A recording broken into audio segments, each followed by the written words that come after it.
Alright guys, so welcome. I figured today to start everything off, I'd go over sort of well, I call it my Hackbox.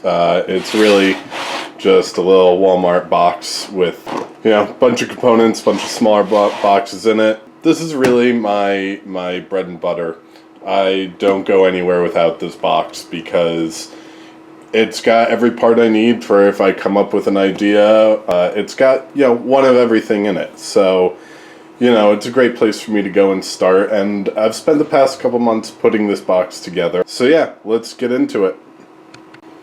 So, first things on top is my larger box, which, ignore the labeling there, is not Ethernet connectors. Inside of this box, I've got basically all of my main components, and these are all individual components that I just keep around with me. I have sort of a power section and a high power section, a low power section, programmers and microcontrollers, and then just parts, many parts. So let's go through and just see, what it is in there. I'm going to start off with just my favorite section. I am constantly working on this section, adding components, taking things out, just fine-tuning what I need on a regular basis. So the first part I'll start out with, I'm a microcontroller guy. I love sensors. I love detecting and reading things. So let's move all these other baggies out of the way, move the box out of the way, and just focus on this baggie right here. And what I have in here are basically my core inputs. Things that even if I don't have the input that I need at all times, I come up with an idea while, out of the house, or, something where I'm not going to be home for a little while, but I want to jump into it. Maybe I don't have the light that I want to turn on and off, the relay, all that. Well, I can, pretty well detect and do things with these inputs here. So the first thing one of the first things I put in there was, might not be able to read that too well with the light, but they are DS18B20 temperature sensors. And these are great little sensors. These are one-wire protocol little thermal sensors. You only need 2 wires. They have 3 pins. They can be run off of phantom power or off of full. I believe that they have a 3.3 to 5 volt range. I use these all around the house. I have a home automated system where all the temperature sensing is done using these little guys. So I like to keep a couple of them around just in case I have a project I just want to go for right away. So that's one. Those are one of my biggest input sensors that I just love to keep around. Of course, the staple little push button switches. I actually just refilled this bag. I use a ton of these all of the time, so I like to just keep a good supply of them for any small projects where I just need to detect some sort of digital input. Also, along with that, sometimes you just want regular little spdt switches. So one or the other, either way. I also have, now these can be both inputs and outputs. These are little Piezo Disks.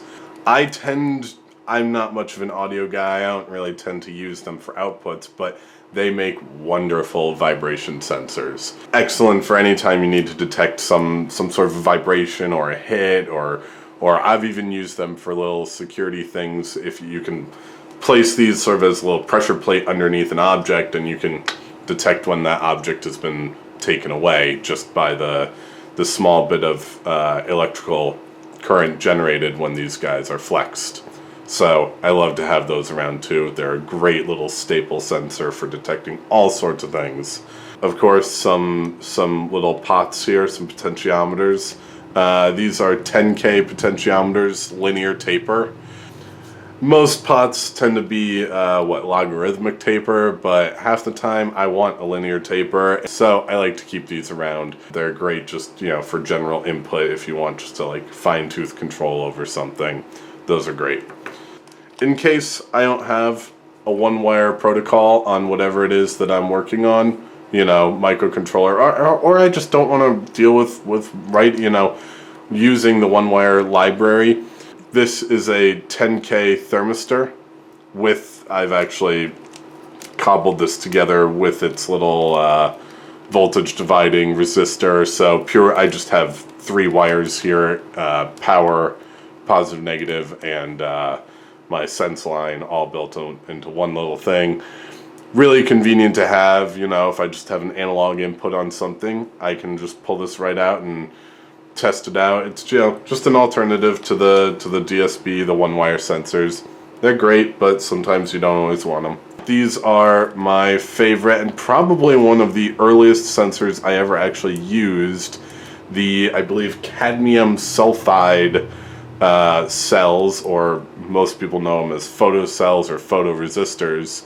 I actually don't know what their rating is, but usually it's not really important. I'm, for the most part, tuning them to whatever conditions I'm in and using them with, whatever I've got. I don't actually need to detect the lumens. Or I have a couple of other items, I lied, I'm sorry, that aren't in the bags.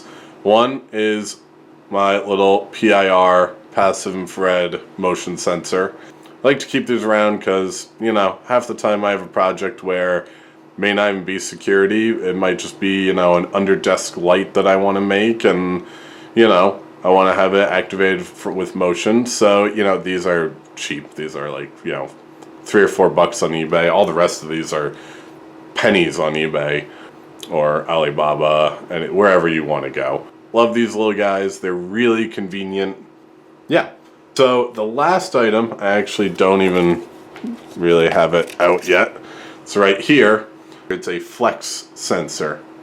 So it's a I don't know what the technical term is for it, but it's a flex resistor. So it changes, it's got 2 little pins on it, changes its resistance when you flex it. I think it only detects one way. I can't remember if it's detecting or it's changing its resistance significantly when you bend it towards the little marked ends, or whether it's bending it away.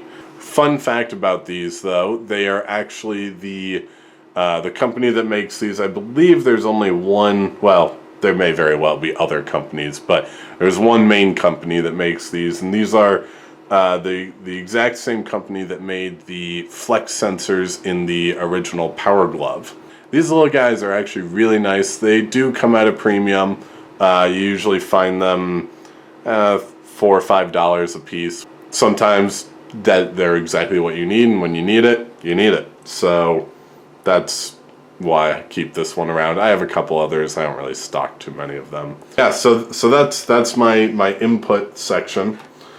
Wonderful little section, and I like to keep all these together, and that way whenever I have a project I can work with them.